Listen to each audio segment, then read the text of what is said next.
મિત્રના ઘરેથી 2 લાખ ચોરી, યુવકે ગોવામાં શરાબ સબામાં ઉડાવ્યા। કતારગામમાં ધોળકિયા ગાર્ડન પાસે કુંભારવાડ ફળિયામાં પુરુષોત્તમ પાર્ક એપાર્ટમેન્ટમાં રહેતા વિવેક ગીતેશભાઈ કંચનવાલા ઉંમર વર્ષ 29 પાલિકાના કતારગામ ઝોનમાં ક્લાર્ક છે। તેમના પત્ની હિરલબેન પણ કતારગામ ઝોનમાં ક્લાર્ક છે। પ્લોટ વેચાણના અને પગારની બચતના મળી 11 લાખ બેડના ખાનામાં મૂક્યા, જેમાં 500ના દરના 22 બંડલ હતા। બેડના બીજા ખાનામાં એક થેલીમાં સોનાની 12 ગ્રામની ચેન અને 3 ગ્રામનું સોનાનું પેન્ડન્ટ હતું। ગત તારીખ 27મી જુલાઈએ બેડમાં તપાસ કરતા 11 લાખ અને ઘરેણાં મળ્યા નહોતા।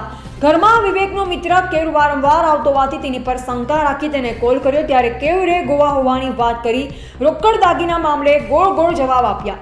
આખરે કેયુરની સામે ફરિયાદ કરાતા પોલીસે કેયુર ઉર્ફે લાલુ શૈલેષ પટેલ ઉંમર વર્ષ 29 રહે હનુમાન મોહલ્લો બાળાશ્રમ સ્કૂલ પાસે કતારગામની ધરપકડ કરવામાં આવી હતી।